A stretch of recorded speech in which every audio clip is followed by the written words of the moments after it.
Hello students, how are you? Welcome back to my channel. बच्चों, हमारी 10th class की political science चल रही है, तो इसके हम 7 चैप्टर्स ऑलरेडी डिस्कस कर चुके हैं। आज हम पॉलिटिकल साइंस का लास्ट चैप्टर नंबर 8 डिस्कस करने जा रहे हैं।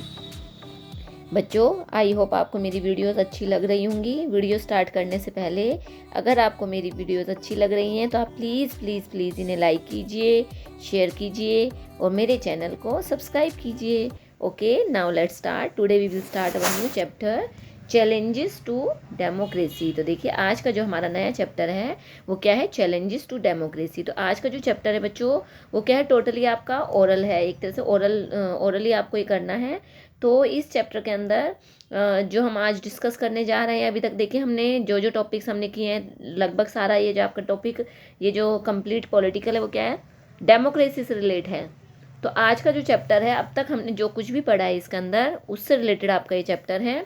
कि जो अब तक हमने पढ़ा बेटा कि जो ये डेमोक्रेसी है, व्हाट इज़ डेमोक्रेसी, डेमोक्रेसी है क्या, ये किस प्रकार से वर्क करती है, डेमोक्रेसी के सामने इसकी क्या क्या मतलब इम्पोर्टेंस है, ये ज़रूरी है नहीं है, अगर किसी कंट्री में डेमोक्रेसी नहीं है तो वहाँ पर क्या होगा, उसके क्या इफ़ेक्ट होंगे, क्या उसके ड्रॉबैक होंगे। तो ये सारी चीज़ें हम इन 7 चैप्टर्स के अंदर हम डिस्कस करते हुए आ रहे हैं। आज जो हमारा लास्ट चैप्टर है, इसके अंदर देखिए कम्प्लीटली क्या बताया गया है। इसके अंदर ओरल बेस्ड है आपका मोस्टली चैप्टर। तो इसमें क्या बताया है कि जो डेमोक्रेसी होती है या जो डेमोक्रेटिक कंट्रीज़ होती हैं, उन्हें क्या क्या चैलेंजेस फेस करने पड़ते हैं। तो देखिए, सबसे फर्स्ट तो आपको चैलेंज के बारे में पता होना चाहिए।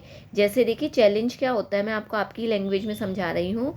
जैसे कोई क्या है, आपको कोई एक हार्ड सा टास्क दिया गया है कि आपको ये टास्क कंप्लीट करना है। अब एक तरह से क्या है, वो आपके सामने चैलेंज है।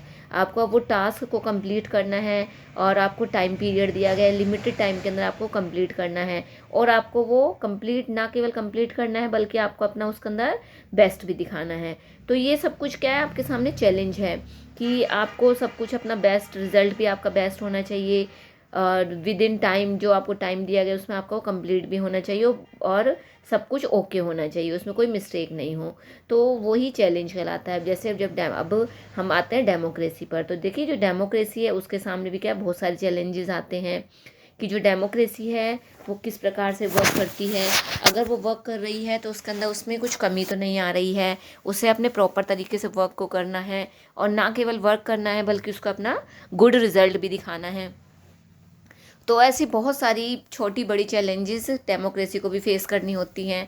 तो ओवरऑल हम इस चैप्टर के अंदर यही सब कुछ डिस्कस करने जा रहे हैं। तो देखिए, इसमें क्या बताया गया है।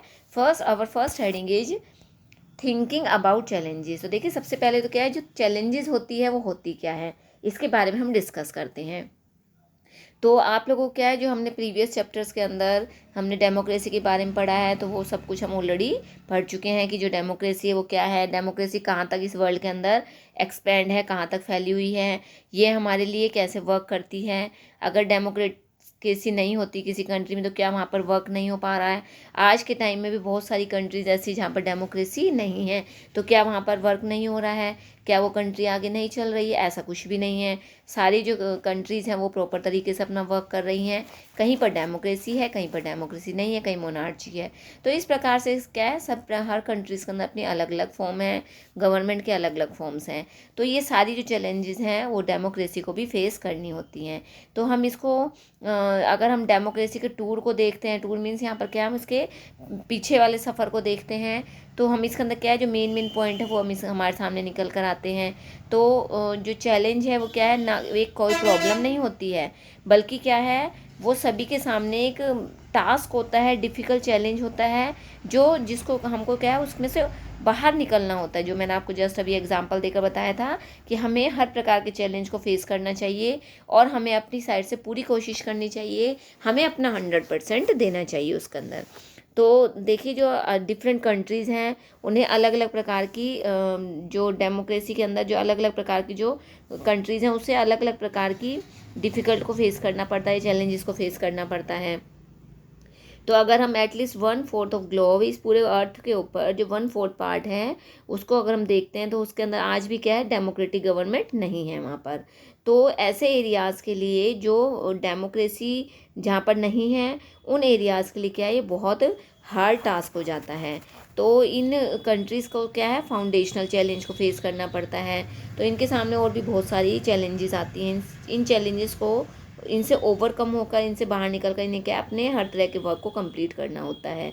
तो जितनी भी डेमोक्रेसीज होती हैं, establish face the challenge of expansion, मतलब उन्हें अपने एरिया को एक्सपेंड करने की भी एक चुनौती उन्हें अपने सामने फेस करनी होती है कि किन किन प्रिंसिपल्स को यूज़ करके कैसे वो अपने नए नए रूल्स को अपना कर या फॉलो करके उन्हें आगे फॉरवर्ड करके कैसे वो जो चैलेंजेस हैं या जो डेमोक्रेटिक कंट्रीज़ होती हैं वहाँ पर जो उनके सामने चैलेंजेस होते हैं उसे वो कैसे एक्सपेंड कर सकती हैं, कैसे वो फैला सकती हैं या कैसे उनमें से ओवरकम हो सकती, कैसे वो बाहर आ सकती हैं। तो ये इसके अंदर क्या था, जो मतलब this means less and less decision should remain outside the arena of democratic control, कि जैसा भी इसमें एग्जांपल दिया गया including India and other democracies like US face this, ना केवल हमारे भारत जैसे डेमोक्रेटिक कंट्री बल्कि यूएस भी क्या है, इन सारी चैलेंजेस को फेस कर रहा है। जबकि यूएस तो क्या है, अमेरिका तो क्या है, बहुत ही पावरफुल कंट्री है। अब देखिए जो थर्ड चैलेंज आता है डेमोक्रेसी के आगे, क्या आता है, डीपनिंग ऑफ डेमोक्रेसी, कि डेमोक्रेसी को गहराई से देखना। ये भी क्या है, सभी के डेमोक्रेटिक कंट्री के सामने एक बहुत बड़ा चैलेंज होता है। इसके अंदर क्या है, हर प्रकार की जो इंस्टीट्यूशन है उनकी पावर को देखा जाता है और उसके अंदर डेमोक्रेसी की प्रैक्टिस मतलब वर्क किया जाता है। तो जैसे एग्जांपल के लिए अलग अलग जो ऑर्डिनरी पीपल होते हैं उनकी अलग अलग एक्सपेक्टेशंस होती हैं, अलग अलग उनके विचार होते हैं, अलग अलग आकांक्षाएं होती हैं कि जो डेमोक्रेसी है, डेमोक्रेसी कंट्री के अंदर सभी लोगों की कुछ मतलब अलग विलिंग होती है, अलग उनकी एक्सपेक्टेशन होती हैं। तो इसका मतलब ये नहीं कि सभी की विलिंग को देखकर उनकी बातों को पूरा किया जाएगा। उसके अंदर सभी को सुना जाता है और जिसकी मेजोरिटी होती है उसके अकॉर्डिंग क्या है, जो गवर्नमेंट होती है वो आगे अपना वर्क करती है। तो इस प्रकार से this require an attempt to bring down the control and influence of rich and powerful people in making governmental decision. तो इस प्रकार से सभी लोगों के विचारों को सुना जाता है और लास्ट में जो क्या है, गवर्नमेंट है वो अपने तरीके से उसके ऊपर अपने विचार आगे देती है ताकि वो ऐसे होते हैं जो सभी लोगों को ईजिली सूट कर सकें। तो ये सारे जो चैलेंजेस हैं, हम हिंट्स हैं, चैलेंजेस हैं, हम सभी को क्या है, हमने अलग अलग 9th क्लास तक की बुक्स के अंदर हमने अलग अलग स्टोरी के थ्रू अलग अलग एग्जांपल देकर उनको समझने की कोशिश की है। तो ये अलग अलग टाइप के इसमें चैलेंजेस दिए गए हैं और इन चैलेंजेस को क्या है, अलग अलग डिफरेंट कंटेक्स्ट, अलग अलग इनके कंटेक्स्ट होते हैं और डिफरेंट चैलेंजेस, अलग अलग चैलेंजेस के लिए क्या है, अलग अलग सभी की ओवरव्यूज़ होते हैं, सभी के अलग अलग फेसेस होते हैं, अलग अलग तरीके से अलग अलग मेथड से हमें इन्हें फेस करना पड़ता है। तो ये देखिए, इसमें अलग अलग डायग्राम्स दिए गए हैं, डायग्राम्स के थ्रू बताया गया है। आगे देखिए, अब नेक्स्ट हेडिंग क्या आ रही है, our next heading is thinking about political reforms. अब देखिए, हमें जो पॉलिटिकल रिफॉर्म है उसके बारे में हमें सोचना है कि किस प्रकार से जो पॉलिटिकल है उसके अंदर हम क्या है, चेंजमेंट कर सकते हैं, रिफॉर्म्स कर सकते हैं। तो जितनी भी चैलेंजेस होती हैं उनके अंदर क्या है, पॉसिबिलिटी होती है कि हम उसमें कुछ सुधार कर सकें। तो जो भी चैलेंजेस हैं वो क्या है, हम उसको अपने अकॉर्डिंग अडोप्ट करने की कोशिश करते हैं। हम अपने रिलीजन के अकॉर्डिंग अपने सजेशन उसके ऊपर देते हैं ताकि हम क्या है, हमारे जो सजेशंस होते हैं हो सकता है वो क्या है, डेमोक्रेसी को रिफॉर्म कर सकें, उसमें कुछ सुधार कर सकें या पॉलिटिकली उसके अंदर कुछ रिफॉर्म कर सकें। तो list of desirable political reforms for there can not be such as list.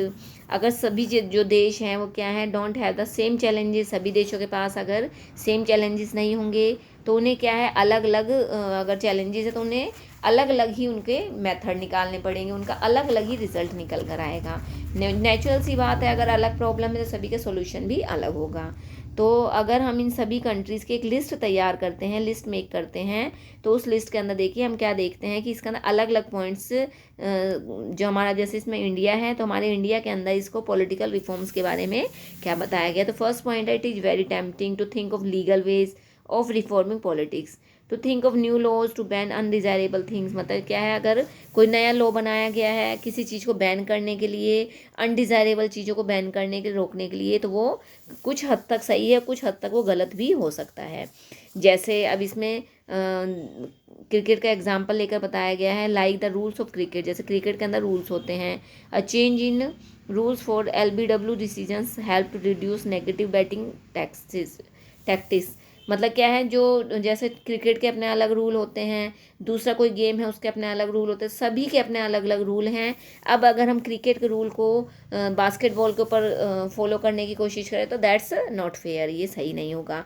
यानी कि कहने का मीनिंग है हर प्रकार के चैलेंजेस के लिए अलग अलग इसके अंदर अलग अलग रूल्स बनाए गए हैं, और सारे रूल्स को क्या है अलग अलग तरीके से हमें प्रॉपर तरीके से यूज़ करना चाहिए। सेकंड में क्या बताया, any legal change must carefully look at what result it will have no, अगर किसी कंट्री के अंदर पॉलिटिक्स नहीं है या किसी चीज़ के अंदर पॉलिटिक्स नहीं है या वहाँ पर क्या डेमोक्रेसी नहीं है, तो वहाँ का रिजल्ट क्या निकल के आएगा।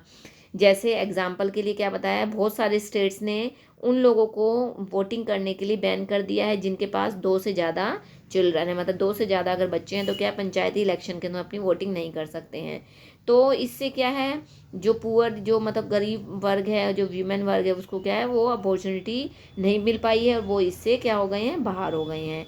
तो जो लॉ बनाए जाएँ कानून की तरफ से वो इस टाइप के हों कि सभी उसको इजीली अडॉप्ट कर सकें, किसी के लिए वो हार्मफुल ना हो, सभी उसको अपने तरीके से जो भी लॉ है वो मतलब वैसे तो करप्शन को कंट्रोल करने के लिए किए जाते हैं, बट वो इतने स्ट्रिक्ट भी ना हो कि वो किसी के लिए हार्मफुल हो जाए। तो जो रूल्स बनाए जाए कानून की साइड से वो सब कुछ सबको सबके लिए ओके होने चाहिए।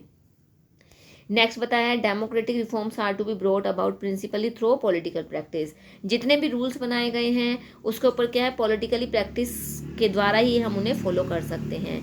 तो जो भी नए रूल्स हैं वो कैसे होते हैं, हमें पावर देते हैं, हमें पावरफुल बनाते हैं और हमारे लिए ही कानून की साइड से रूल्स बनाए जाते हैं। तो हमें उन रूल्स को ईजिली फॉलो करना है। अगर हमें कुछ प्रॉब्लम लग रही है तो हमें ज़रूर नहीं है प्रॉब्लम जो हमें आ रही है वो दूसरों को भी आए, तो हमें अपनी प्रॉब्लम को इस तरीके से वो नहीं करना है कि वो सभी के लिए प्रॉब्लम क्रिएट हो सके। तो हमें अपनी पूरी तरह से कोशिश करनी है कि हम अपनी जो गवर्नमेंट की साइड से रूल्स बनाए गए हैं हम उसके अंदर इम्प्रूव करके अपनी क्वालिटी को और मतलब अपनी पॉलिटिक को और क्वालिटेटिव बना सकें, उसके अंदर और ज़्यादा प्रोग्रेस कर सकें। And last point is, any proposal for political reform should think not about what is a good solution but also about who will implement in it and how. और हमें केवल उसके सॉल्यूशन पर ध्यान नहीं देना है बल्कि हमें ये भी देना है कि उसके अंदर कैसे इम्प्लीमेंटेशन मतलब कैसे चेंजमेंट या सुधार किया जा सकता है और कितनी मात्रा के अंदर इसका सुधार किया जा सकता है। तो ये सारी चीज़ें देख कर ही क्या है हमें हमेशा जितनी भी जनरल गाइडलाइंस हैं हमें अपने माइंड में रखनी चाहिए और उसके अकॉर्डिंग हमें क्या है सारे चैलेंजेस डेमोक्रेसी के अंदर जो चैलेंजेस आते हैं उससे रिलेटेड हमें अपने व्यूज़ आगे फॉरवर्ड करने चाहिए ताकि सामने वाले को भी किसी प्रकार की कोई भी प्रॉब्लम इसके अंदर न हो और वो अपने अच्छे तरीके से इसको आगे फॉरवर्ड कर सके। आगे देखिए फ्रेंड्स क्या बताया गया है, रीडिफाइनिंग डेमोक्रेसी। अब जो डेमोक्रेसी है उसे क्या है कैसे रीडिफाइन कर सकते हैं, तो फर्स्ट वन इज मतलब कैसे उसमें सुधार कर सकते हैं। Rulers elected by people must take all the major, जो रूलर्स पीपल के द्वारा इलेक्टेड किए गए हैं उनके टेक ऑल मेजर डिसीजन, उन्हें क्या है बड़े बड़े डिसीजंस लेने चाहिए। And elections must offer a choice, जो इलेक्शंस होता है वो हमारे सामने चॉइस देता है कि ऑफर देता है कि हम अपनी चॉइस हम अपनी चूज़ से अपनी पार्टी को चूज़ कर सकते हैं। और जो हमारे सामने चॉइस होती है अपॉर्चुनिटी होती है वो क्या है सभी लोगों के अंदर मतलब इक्वली बेस होती है, इसके अंदर कोई सेक्स को लेकर कास्ट को लेकर किसी प्रकार का कोई भी इसके अंदर डिस्क्रिमिनेशन नहीं होता है। और जो हमारे सामने चॉइसेस होती हैं उसके ऊपर क्या है गवर्नमेंट की साइड से कुछ जो रूल्स लगाए जाते हैं सिटीजन राइट्स होते हैं वो हमें फॉलो करने चाहिए और हमें उनसे उनके अगेंस्ट नहीं जाना चाहिए, तभी हम अपना बेस्ट दे सकते हैं। आगे देखिए इसमें क्या बताया गया है, any decisions of various aspects of democratic government we have gone beyond that definition। तो इसके बेस के ऊपर देखिए लास्ट में क्या बताया गया है, हम डेमोक्रेटिक जो राइट्स हैं उसकी राइट्स के बारे में, and these rights are not limited right to vote stand in elections, हमें क्या मतलब, जब हम इलेक्शन के लिए खड़े होते हैं तो हमें जब वोटिंग का अधिकार होता है, ये सब कुछ किसके अंदर होता है, डेमोक्रेटिक कंट्री के अंदर ही होता है। और हमें भी गवर्नमेंट की बातों को, रूल्स को फॉलो करना चाहिए। We have taken up power sharing as the spirit of democracy, हम सभी के पास क्या है, डेमोक्रेसी की स्पिरिट है, मतलब हम अपनी पावर्स को शेयर कर सकते हैं। हमारे जैसे इंडिया के अंदर भी क्या पावर को शेयर किया गया है, तो पावर को डिस्ट्रीब्यूट कर दिया गया, सब अपने अपने तरीके से वर्क को करते हैं।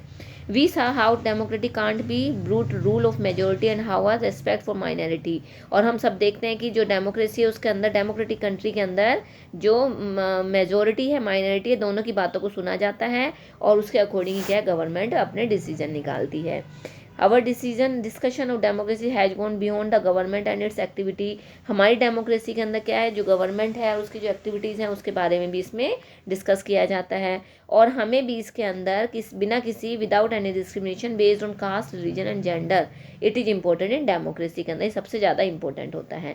And last we have had some decisions about some outcomes one expect from a democracy, लास्ट में हमें हमारे जो डिसीजंस होते हैं वो डेमोक्रेसी से रिलेट होने चाहिए, हमें डेमोक्रेसी से अलग होकर वर्क नहीं करना चाहिए।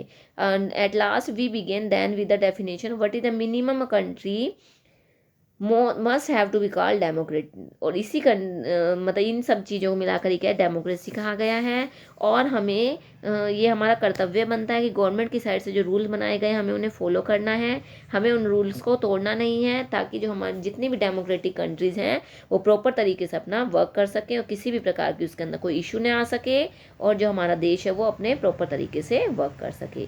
तो बच्चों ये बहुत ईजी चैप्टर था, छोटा सा चैप्टर था ये, इसका अंदर मेन यही बताया गया कि जो डेमोक्रेसी है उसके अंदर हम अपना कितना सहयोग कर सकते हैं। डेमोक्रेसी के अंदर डेमोक्रेसी को स्ट्रॉन्ग बनाने में, उसे पावरफुल बनाने में हम सभी के का रोल जो होता है, पब्लिक का रोल होता है, बहुत इंपॉर्टेंट होता है। और हम सभी को मिलकर अपने देश को आगे बढ़ाना है, अपने देश को प्रोग्रेसिव बनाना है और उसे नंबर 1 पर लेकर आना है। तो फ्रेंड्स बच्चों ये छोटा सा चैप्टर था, बहुत इजी चैप्टर था, बहुत ही इंटरेस्टिंग चैप्टर भी है। आई होप आप सभी को समझ में आया होगा। फिर भी अगर आपको कोई भी डाउट लगता है तो आप प्लीज़ मुझे कमेंट बॉक्स में लिखकर ज़रूर दोगे। Okay, thank you, bye bye, have a nice day.